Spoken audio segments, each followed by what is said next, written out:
পরম করুণাময় মহান আল্লাহ তাআলার নামে শুরু করছি, যিনি অত্যন্ত মেহেরবান। নমরুদ ছিল প্রাচীনকালের এক কুখ্যাত বাদশাহ। পৃথিবীর ইতিহাসে যেই সমস্ত শক্তিমান ও ক্ষমতাশালী রাজা বাদশাহ মহান আল্লাহ তাআলার পরম শত্রু ও চরম অবাধ্য ছিল, নমরুদ ছিল তাদের মধ্যে অন্যতম। নমরুদ বাল্যকাল থেকেই অত্যন্ত দুরন্ত সাহসী এবং কর্মঠ ছিল, যার ফলে অতি অল্প বয়সেই ব্যাবিলিয়নের অধিপতি বাদশাহ জোহাকের প্রধান উজিরের পদ অলঙ্কৃত করতে সক্ষম হয় এবং তার ভাগ্যও ছিল প্রথম থেকেই অত্যন্ত সুপ্রসন্ন। তাই সে কিছুদিনের মধ্যেই প্রধান উজিরের পদ থেকে ব্যাবিলিয়নের বাদশাহ হয়ে যায় এবং তারপর নিজের যোগ্যতা বলে তার ধন দৌলত এবং প্রভাব প্রতিপত্তি অতিমাত্রায় বৃদ্ধি করে ফেলে। এত বড় বিশাল সাম্রাজ্যের একচ্ছত্র অধিপতি হবার কারণে সে এতটাই বেশি মাত্রায় গর্বিত হয়ে পড়ল যে ধরাকে স্বরাজ্ঞান করে সে নিজেই নিজেকে খোদা বলে দাবি করে বসল। সে এইরূপ ঘোষণা দিল, আমিই তোমাদের খোদা। নমরুদের দাপট এবং ক্ষমতার ভয়ে সেই দেশের জনগণও তাকে নির্দ্বিধায় খোদা বলে মেনে নিল এবং তার মূর্তি বানিয়ে ঘরে ঘরে স্থাপন করে সেই মূর্তির পূজা করতে লাগল। নমরুদের রাজদরবারের শান শৌকত সেই সময় এত বেশি ছিল যে দুনিয়ার কোনো রাজদরবারই তার সঙ্গে তুলনীয় ছিল না। ইতিহাস সাক্ষ্য দেয় যে সর্বকালে বা সর্বযুগে সমগ্র দুনিয়ায় সর্বশ্রেষ্ঠ চারজন বাদশাহ ছিল। এদের সমতুল্য বিশাল সাম্রাজ্যের মালিক এই দুনিয়াতে আর কেউ ছিল না। এদের দুইজন ছিল মুসলিম এবং বাকি দুইজন ছিল বেদিন।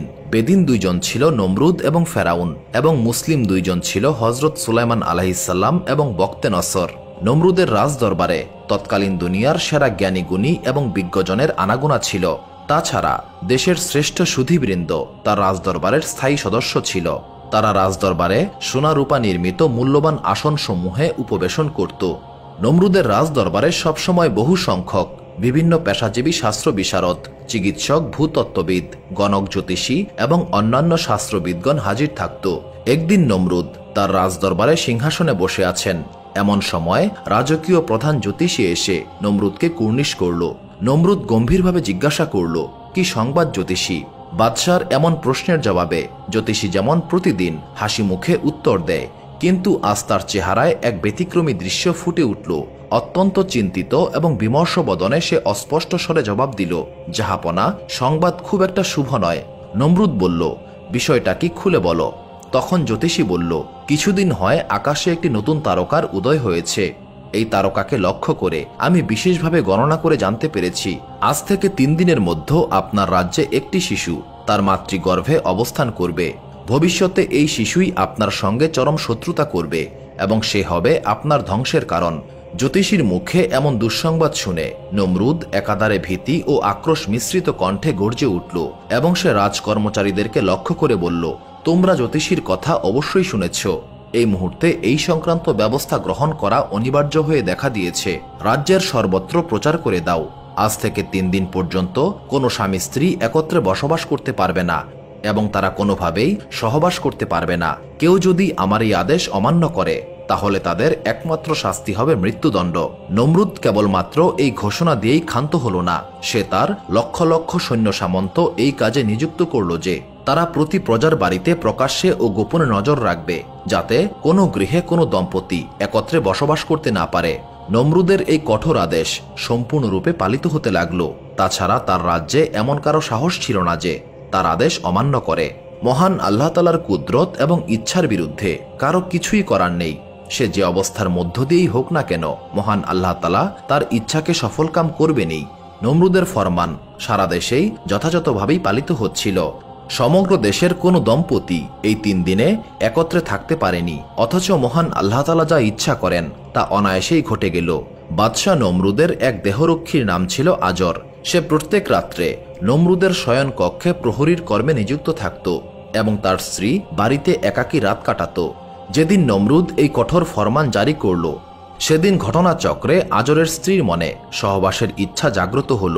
সে মধ্যরাত পর্যন্ত একাকিনী বিছানায় পড়ে ছটফট করে কাটিয়ে দিল, কিন্তু তার আর সহ্য হল না। সে অস্থির হয়ে বিছানা ছেড়ে স্বামীর সঙ্গে সাক্ষাৎ করতে বেরিয়ে এলো। আজরের স্ত্রী একাকী রাত কাটায়, এই জন্য তার গৃহে পাহারা দেওয়া বা তার প্রতি নজর রাখার বিষয়টি কারো কাছে প্রয়োজনীয় মনে হয়নি। তাই আজরের স্ত্রী নির্বিঘ্নে গৃহ থেকে বের হতে সক্ষম হল। পক্ষান্তরে নমরুদের শয়ন কক্ষের দরজায় প্রহরী আজর বসে বসে সময় ক্ষেপণ করছিল। অনুকূল পরিবেশ ও অবস্থার প্রভাবে সেই দিন আজরের মনেরও একই অবস্থা দেখা দিল। তার শুধুই মনে হচ্ছিল এই সময় যদি একটা বার তার স্ত্রীর সঙ্গে দেখা করা যেত তাহলে সে কতই না আনন্দ পেত। কিন্তু মনের ইচ্ছা মনের মধ্যেই গুমড়ে মরছিল। বাসনা পূরণ করার কোনো উপায় ছিল না। এই দিকে আজরের স্ত্রী রাজপ্রাসাদের দরজায় এসে দেখতে পেল দরজায় নিয়োজিত প্রহরীরা তাদের জায়গায় বসেই ঘুমাচ্ছে। অতএব সে সম্পূর্ণ বিনা বাধায় অন্দরে প্রবেশ করে স্বামীর সঙ্গে সাক্ষাৎ করল। তার স্বামী আজর পূর্ব থেকেই কামজ্বালায় অস্থির হয়ে বসেছিল। সুতরাং এই সময়ে স্ত্রীকে দেখতে পেয়ে সে যেন আকাশের চাঁদ হাতে পেল। কারো মুখে কিছুই বলার দরকার হলো না। আজর তৎক্ষণাৎ উঠে ঘুমন্ত বাদশার পাশের কক্ষে স্ত্রীকে নিয়ে গিয়ে তার সঙ্গে সহবাস কার্যে লিপ্ত হল। সহবাসের পর আজর নমরুদের কক্ষে ফিরে এলো এবং তার স্ত্রী গৃহে প্রত্যাবর্তন করল। আজর তার স্ত্রীকে বলে দিল, সাবধান, কেউ যেন এই ঘটনা কোনোভাবেই জানতে না পারে, এবং তার স্ত্রী যথাসাধ্য গোপনীয়তা রক্ষা করল। বলা বাহুল্য, আজর দম্পতির এই মিলনের ফলেই মহান আল্লাহ তাআলার নবী হজরত ইব্রাহিম আলাইহিসসালাম পিতার ঔরস থেকে মাতৃগর্ভে অবস্থান করলেন। কেউই কিছু জানতে পারল না, বুঝতে পারল না। নমরুদের এত সতর্কতা এবং সাবধানতা অবলম্বন করা সত্ত্বেও সকলের অগোচরে মহান আল্লাহ তাআলা তার ইচ্ছা বাস্তবায়ন করলেন। 3 দিন অতিবাহিত হবার পর সেই জ্যোতিষী রাজদরবারে এসে নমরুদকে বলল, জাহাপনা, আপনার এত সাবধানতা ও সতর্কতা সত্ত্বেও আপনার সেই চরম শত্রু মাতৃগর্ভে অবস্থান করেছে। এই ভয়ঙ্কর ও বিস্ময়কর সংবাদ শুনে নমরুদ বিশেষভাবে চিন্তিত হয়ে পড়ল। কিছু সময় সে চিন্তা করে বলল, আচ্ছা, আমি এখনই এর ব্যবস্থা করছি। সে তৎক্ষণাৎ রাজ্যের সর্বত্র ঘোষণা করল, এখন থেকে আগামী 1 বছরের মধ্যে এই রাজ্যে যত শিশু জন্মগ্রহণ করবে তাদের প্রত্যেককেই যেন হত্যা করা হয়। এই নির্দেশ অমান্যকারীর শাস্তি হবে মৃত্যুদণ্ড। নমরুদের আদেশে তার কর্মচারী, অনুচর, সৈন্য সামন্ত সকলেই তন্ন তন্ন করে খোঁজ নিয়ে 1 বছরের মধ্যে যত শিশু জন্মগ্রহণ করল সকলকেই হত্যা করল। দেশের লক্ষ লক্ষ শিশু অকালে প্রাণ হারালো। মহান আল্লাহ তাআলার অসীম কুদরতে আজরের স্ত্রী যে অন্তঃসত্ত্বা হয়েছে তা কেউই বুঝতে পারল না। এমনকি প্রসবের পূর্বক্ষণ পর্যন্তও কেউ জানতে পারল না। তার গর্ভের কোনরূপ লক্ষণই প্রকাশ পায়নি। নির্দিষ্ট সময়ের পর আজরের স্ত্রী খুব সাবধানে নিকটস্থ একটি পর্বতের গুহায় গিয়ে সন্তান প্রসব করল এবং বিষয়টি সম্পূর্ণ গোপন থাকল। সন্তানটিকে ওই পর্বতের গুহাতেই রেখে দিল। তবে আজরের স্ত্রী প্রতিদিন অতি গোপনে একবার ওই গুহায় গিয়ে নিজের সন্তানকে দেখে আসতে লাগলো। মহান আল্লাহ তাআলার অশেষ মেহেরবানি, ওই নবজাতকের হাতের একটি আঙ্গুল থেকে দুধ এবং আরেকটি আঙ্গুল থেকে মধু নির্গত হতে লাগলো এবং শিশুটি তাই পান করে লোকচক্ষুর অন্তরালে বড় হতে লাগলো। ধীরে ধীরে তার বাকশক্তির সঙ্গে তার কিছু জ্ঞান বুদ্ধিও হলো। তথাপি তার মা তাকে নমরুদের ভয়ে পর্বতের গুহা থেকে বাড়িতে আনতে পারছে না, বরং নিজে গোপনে গুহায় গিয়ে তাকে দেখে আসে। মহান আল্লাহ তাআলা পৃথিবীর বুকে যাকে প্রধান এবং বিশেষ নবীরূপে মনোনয়ন দিবেন তাকে তিনি বাল্যকালে সাধারণ বালকদের মতো রাখতে পারেন না। তার মধ্যে নানা প্রকার বৈশিষ্ট্য এবং স্বতন্ত্রতা ফুটে উঠবে, এটাই স্বাভাবিক। সুতরাং হজরত ইব্রাহিম আলাইহিসসালামের মনে অতি স্বাভাবিক কারণেই নানা বিষয়ে অনেক প্রশ্নের উদ্রেক হতে লাগলো। এক সময় সে কথায় কথায় তার মাকে জিজ্ঞাসা করল, আচ্ছা মা, আপনি বলুন তো আপনার প্রতিপালনকারীকে? তার মাতা জবাব দিলেন, তোমার পিতা আজর। বালক আবারও প্রশ্ন করল, আচ্ছা মা, আমার পিতা আজরের প্রতিপালককে? তখন তার মা বললেন, বাদশাহ নমরুদ। বালক পুনরায় জানতে চাইল, নমরুদকে কে পালন করে? ইব্রাহিম আলাইহিসসালামের মা এই কথার কোনো জবাব দিতে পারলেন না। তিনি ঘরে ফিরে তার স্বামীর কাছে সন্তানের এই সমস্ত প্রশ্নের কথা খুলে বললেন। আজর জ্ঞানী ব্যক্তি ছিল। নিজের স্ত্রীর কাছে ছেলের সমস্ত কথা শুনে বুঝতে পারল এই ছেলেই সম্ভবত একদিন বাদশাহ নমরুদের শত্রু হবে। শুধু তাই নয়, ইব্রাহিম আলাইহিসসালাম এখন বেশ বড় হয়েছেন।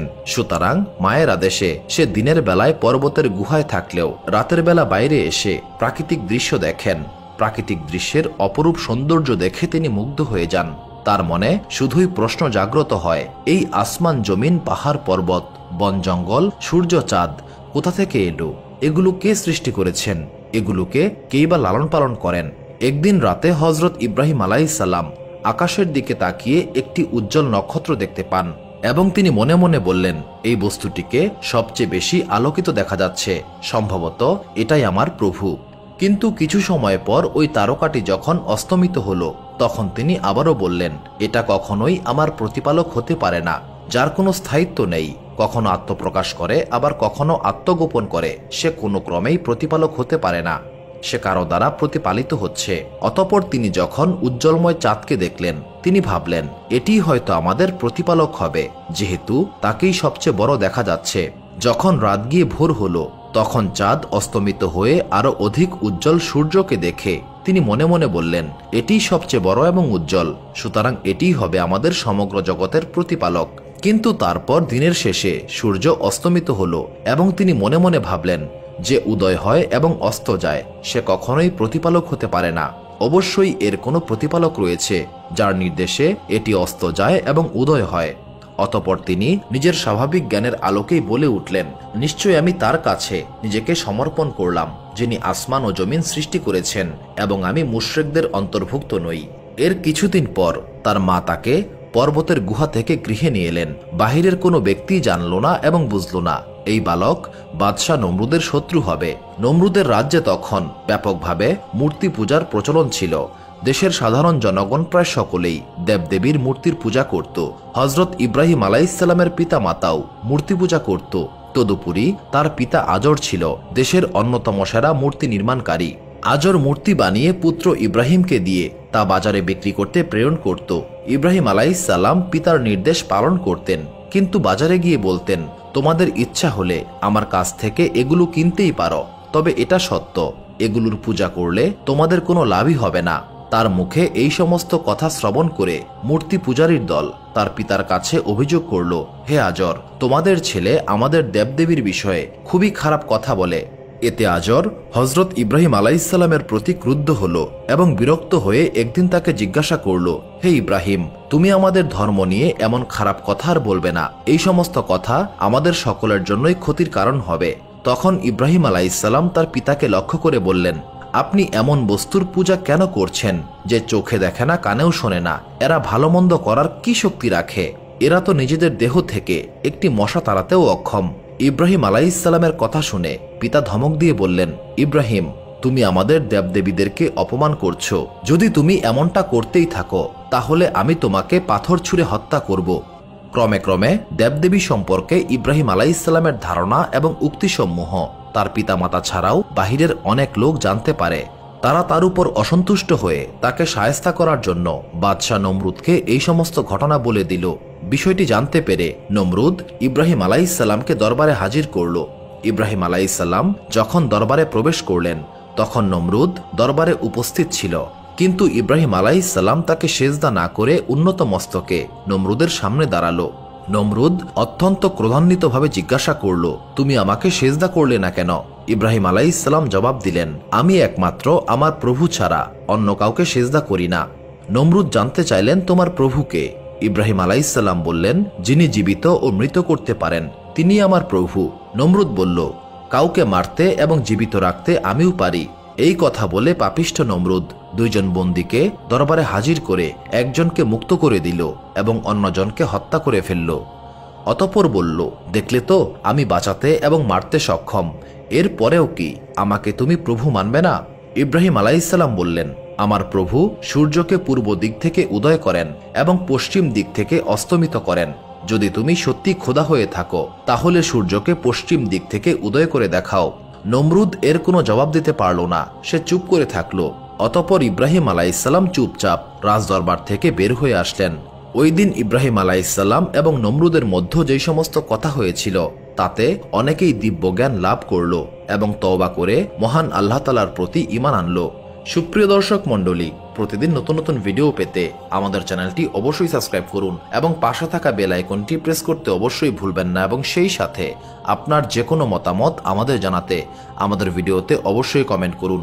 আশা করি আপনারা সবাই ভালো থাকবেন এবং সুস্থ থাকবেন। আসসালামু আলাইকুম।